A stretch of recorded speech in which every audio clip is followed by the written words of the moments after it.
ਜੇ ਕੋਈ 6 ਸਾਲ 3 ਸਾਲ ਦਾ ਬੱਚਾ ਬੱਚੀ ਹੈ ਉਹਨੂੰ ਵੇਖ ਕੇ ਜੋ ਅਟਰੈਕਟ ਹੁੰਦਾ ਹੈ ਉਹਦੇ ਬਾਰੇ ਕੀ ਇਹੋ ਜਿਹੇ ਬੰਦਿਆਂ ਨੂੰ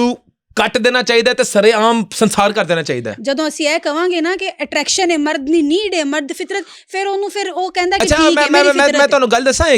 ਗੱਲ ਦੱਸਾਂ ਜਿਹੜਾ ਇੱਕ ਇਹੋ ਜਿਹੇ ਮਰਦ ਜਿਹੜੇ ਬੱਚਿਆਂ ਨਾਲ ਜ਼ਿਆਦਤੀ ਵਗੈਰਾ ਦੀ ਮਾਮਲਾਤ ਦੇ ਅੰਦਰ ਮੁਲਵਸ ਹੁੰਦੇ ਨੇ, ਤੁਹਾਨੂੰ ਮੈਂ ਇੱਕ ਗੱਲ ਦੱਸਾਂ ਕਿ ਇਹਦਾ ਰੂਟ ਕਾਜ਼ ਵੀ ਕਰਨਾ ਚਾਹੀਦਾ। ਇਹੋ ਜਿਹੇ ਤਾਂ ਦੀ ਨਾ ਸ਼ਾਦੀਆਂ ਨਹੀਂ ਹੋਈ ਹੁੰਦੀਆਂ। ਇਹ ਦਰਿੰਦਿਆਂ ਦਾ ਰੂਟ ਕਾਜ਼ ਪਰ ਇੱਕ ਤਾਂ ਸਾਈਕੋਲੋਜੀਕਲ ਡਿਸਆਰਡਰ ਹੁੰਦਾ ਹੈ ਆਪਣੇ ਦਾ ਮੌਜੂਦ ਹੈਗਾ। ਲੇਕਿਨ ਤੁਸੀਂ ਕੀ ਸਮਝਦੇ ਹੋ ਵੀ ਸਪੋਰਟ ਤੁਹਾਨੂੰ ਲੱਗਦਾ ਕਿ ਮੈਂ ਤਾਂ ਕਹਿੰਦਾ ਕਿ ਇਹਨਾਂ ਨੂੰ ਫਾਂਸੀ ਦੇਣੀ ਚਾਹੀਦੀ ਹੈ, ਇਹਨਾਂ ਨੂੰ ਮੁਆਸ਼ਰੇ ਤੋਂ ਤੁਸੀਂ ਕਹਿ ਰਹੇ ਹੋ ਵਿਆਹ ਕਰਨਾ ਚਾਹੀਦਾ।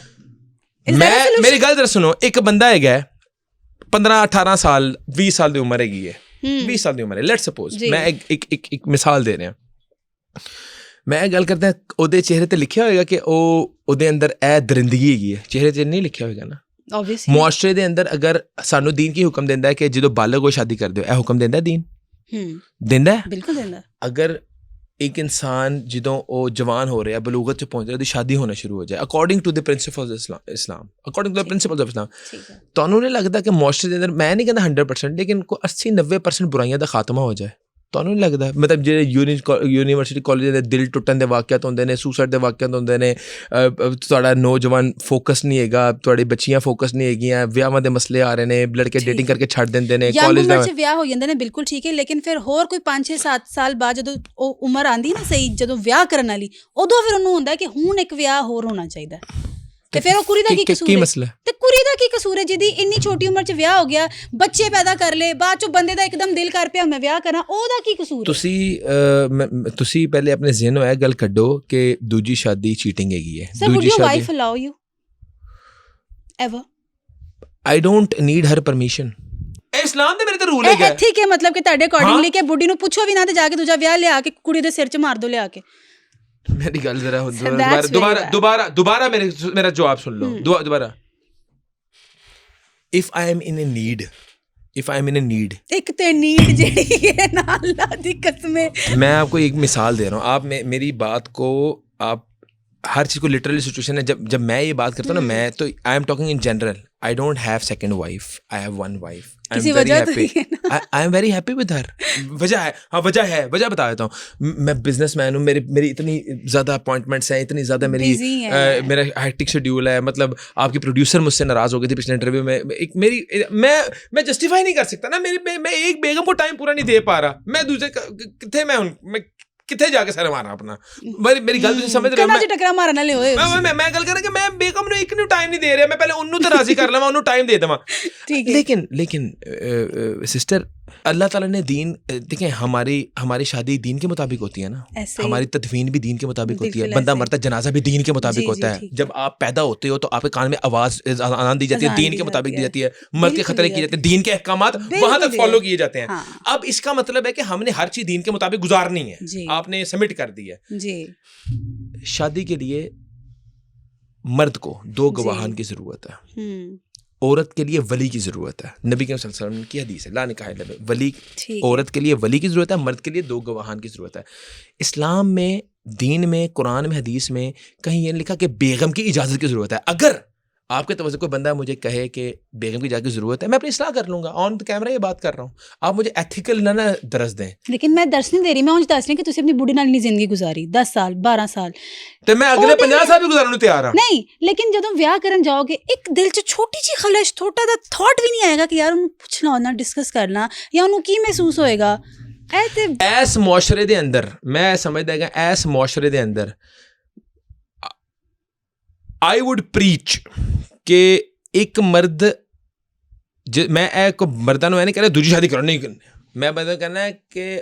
ਕੋਈ ਸ਼ਰਮ ਕਰੋ, ਬੇਹਿਆਈ ਨਾ ਕਰੋ,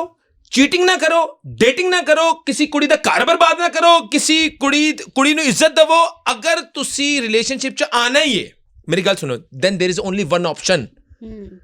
हराम रिलेशनशिप की मैं हराम रिलेशनशिप के खिलाफ हूं। तुसी मेरा पॉइंट समझो, जड़ा मेरा सेंटर ऑफ जड़ा मैं जिस तवज्जो मेरी फॉलो, मैं गल करते हैं हराम relationship is never an option, is not an option at all. बिल्कुल किसी जरूरत नहीं है। The only option you have is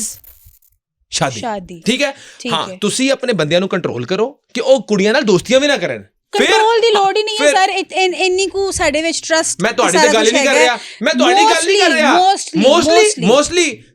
ਮਾਜ਼ਰਤ ਦੇ ਨਾਲ ਜਿਸ ਚੈਨਲ ਤੁਸੀਂ ਬੈਠੇ ਹੋ ਨਾ ਇੱਥੇ ਕਿਸੇ ਰਿਪੋਰਟਰ ਨੂੰ ਕਹੋ ਤੁਹਾਨੂੰ ਨਾ ਸਟੈਟਸ ਲਿਆ ਕੇ ਦੇਵੇ ਤੇ ਤੁਹਾਡੇ ਹੋਸ਼ ਉੱਡ ਜਾਣ ਕਿ ਇਸ ਵਕਤ ਪਰ ਡੇ ਪਾਕਿਸਤਾਨ ਦੀ ਤਲਾਕ ਦੀ ਰੇਸ਼ੋ ਕਿੱਥੇ ਪਹੁੰਚੀ ਹੋਈ ਹੈ ਅਸੀਂ ਯੂਰਪ ਨੂੰ ਕੱਢ ਦਿੱਤਾ ਹੋਇਆ ਹੈ ਔਰਤਾਂ ਬਹੁਤੀਆਂ ਅਵੇਅਰ ਹੋ ਗਈਆਂ ਨੇ ਪੜ੍ਹ ਲਿਖ ਗਈਆਂ ਉਹਨੂੰ ਪਤਾ ਲੱਗ ਗਿਆ ਕਿ ਅਸੀਂ ਜ਼ੁਲਮ ਜ਼ਿਆਦਤੀ ਬਰਦਾਸ਼ਤ ਨਹੀਂ ਤਲਾਕ ਇਸ ਵਾਸਤੇ ਹੋ ਰਹੀਆਂ ਨੇ ਤਲਾਕ ਇਸ ਵਾਸਤੇ ਨਹੀਂ ਹੋ ਰਹੀਆਂ ਬੰਦੇ ਬਦਲਣ ਨੂੰ ਤਿਆਰ ਨਹੀਂ ਨੇ ਸਰ ਬੰਦਿਆਂ ਨੂੰ ਵੀ ਆਪਣੀ ਸਲਾਹ ਕਰਨੀ ਚਾਹੀਦੀ ਹੈ ਹੋ ਗਈਆਂ ਨੇ ਲੇਕਿਨ ਮਰਦ ਜਾਹਿਲ ਹੋ ਗਿਆ ਹੈ ਮਰਦ ਤਾਂ ਉੱਥੇ ਹੀ ਹੈ ਕਮਾਲ ਹੈ ਤੁਹਾਡਾ ਫੈਮਿਨਿਜ਼ਮ ਵੀ ਮਾਸ਼ਾਅੱਲਾ ਉਹ ਫੈਮਿਨਿਜ਼ਮ ਦੀ ਗੱਲ ਹੀ ਨਹੀਂ ਇਹੀ ਗੱਲ ਹੈ ਔਰਤਾਂ ਤਲਾਕ ਹੋ ਰਹੀ ਹੈ ਔਰਤਾਂ ਅਵੇਅਰ ਹੋ ਗਈਆਂ ਨੇ ਤਲਾਕਾਂ ਲੈ ਰਹੀਆਂ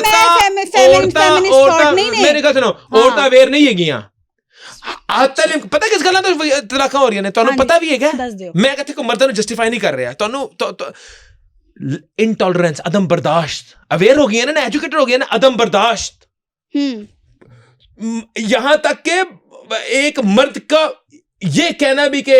अभी यहाँ नहीं जाओ ये तुम्हारे लिए सेफ नहीं है ये तुम्हारी बाउंड्री ये बर्दाश्त नहीं करने को तैयार औरत अदम बर्दाश्त इस पीक पे चली गई है इनटॉलरेंस उस पीक पे चली गई है वो मर्द का मुकाबला कर रही है औरत शाना बशाना खड़ा होना चाहिए ठीक नहीं हाँ मर्द के शाना बशाना खड़ा होना ठीक नहीं है कोई नवी बहस आ गई है अब बिल्कुल ठीक है गए मर्द शाना बशाना मर्द के शाना बशाना रिस्पॉन्सिबिलिटी में खड़ी हो उसकी रिस्पॉन्सिबिलिटी है अपने घर पे तवज्जो देना बच्चों की परवरिश करना मर्द की रिस्पॉन्सिबिलिटी है कि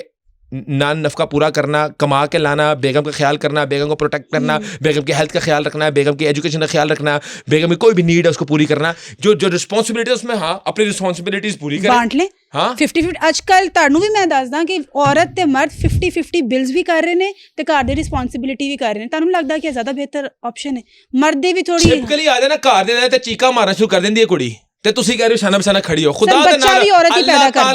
अल्लाह ताला ने मर्द को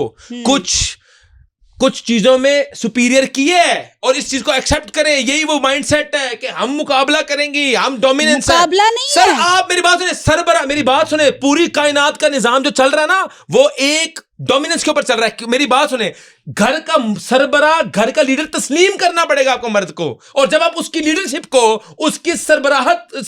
उसके सरबरा होने को चैलेंज करते हैं ना वहां से डिस्ट्रक्शन शुरू होती है ਤੁਸੀਂ ਕਹਿੰਦੇ ਹੋ ਕਿ ਮਰਦ ਸਭ ਤੋਂ ਜ਼ਿਆਦਾ ਮਜ਼ਲੂਮ ਹੈ ਅੱਜ ਦੇ ਦੌਰ 'ਚ ਵਾਕਈ ਸੱਚ ਹੈ ਮੈਂ ਕਿਦੋਂ ਕਿਹਾ ਤੁਸੀਂ ਕਿਹਾ ਹੈ ਗੱਲ ਆਪਣੇ ਇੱਕ ਸ਼ੋਅ ਦੇ ਵਿੱਚ ਕਿ ਸਭ ਤੋਂ ਜ਼ਿਆਦਾ ਮਜ਼ਲੂਮ ਮਰਦ ਹੈ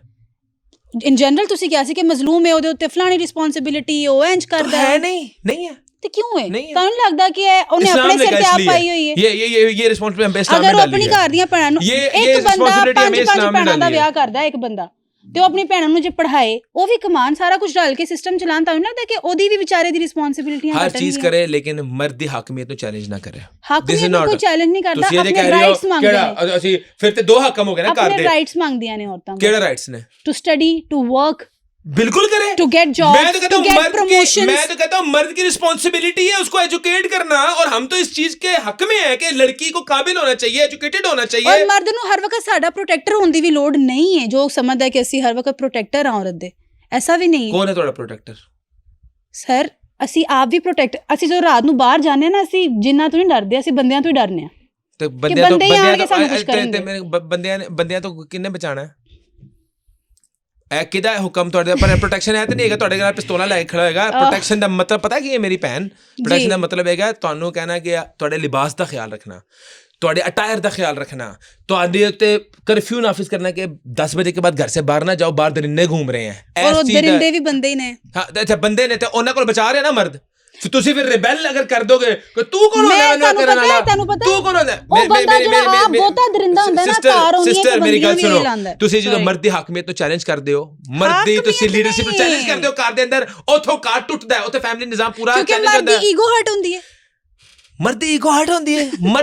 ਮਰਦ ਕਿਹਦੇ ਵਾਸਤੇ ਤੁਹਾਨੂੰ ਰੋਕ ਰਿਹਾ ਹੈ ਤੁਹਾਨੂੰ ਪ੍ਰੋਟੈਕਟ ਕਰਨ ਵਾਸਤੇ ਬੜੀਆਂ ਗੱਲਾਂ ਨੇ ਖੈਰ ਮੈਂ ਤੁਸੀਂ ਮੇਰੇ ਗੈਸਟ ਮੇਰੀ ਗੱਲਾਂ ਬੜੀ ਪਸੰਦ ਆ ਰਹੀਆਂ ਹੋਣਗੀਆਂ ਤੁਹਾਡੇ ਹਸਬੰਡ ਨੂੰ ਬੜੀ ਪਸੰਦ ਆ ਰਹੀਆਂ ਹੋਣਗੀਆਂ ਮੇਰੀ ਹਾਂ ਠੀਕ ਹੈ ਫਿਰ ਕੋਈ ਨਵੀਂ ਗੱਲ ਕਰਤੀ ਨਹੀਂ ਉਹਨਾਂ ਨੂੰ ਮੇਰੀਆਂ ਵੀ ਪਸੰਦ ਆ ਰਹੀਆਂ ਹੋਣਗੀਆਂ ਮੇਰੀ ਵੀ ਪਸੰਦ ਆ ਸਾਡਾ ਵੀ ਕਿਸੇ ਗੱਲ ਤੋਂ ਹੀ ਵਿਆਹ ਹੋਇਆ ਹੈ ਅੱਲਾਹ ਤਾਲਾ ਤੁਹਾਨੂੰ ਸਲਾਮਤ ਰੱਖੇ ਤੁਹਾਨੂੰ ਖੁਸ਼ ਖੁਰਮ ਰੱਖੇ ਅਲਬੱਤਾ ਮਾਮਲਾ ਹੈਗਾ ਕਿ ਅੱਲਾਹ ਮੇਰੀ ਇਸਲਾਹ ਕਰੇ ਇਹੀ ਕਹਿਣਾ ਤੁਸੀਂ ਅੱਲਾਹ ਤਾਲਾ ਤੁਹਾਡੀ ਵੀ ਇਸਲਾਹ ਕਰੇ ਤੁਹਾਨੂੰ ਹਦਾਇਤ ਵੀ ਦੇ ਮੇਰੀ ਵੀ ਕਰੇ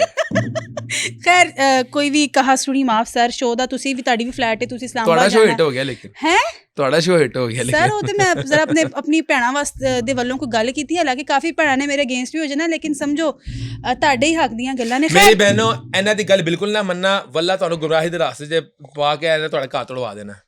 ਮੇਰੀਆਂ ਜਿਹੜੀਆਂ ਭੈਣਾਂ ਨੇ ਸਮਝਣਾ ਨਾ ਸਮਝ ਲੈ, ਜਿਹੜਾ ਘਰ ਇਹਨਾਂ ਗੱਲਾਂ ਤੋਂ ਟੁੱਟ ਜਾਵੇ ਉਹ ਕਿਹੜਾ ਘਰ ਹੈ, ਛੱਡੋ ਫਿਰ।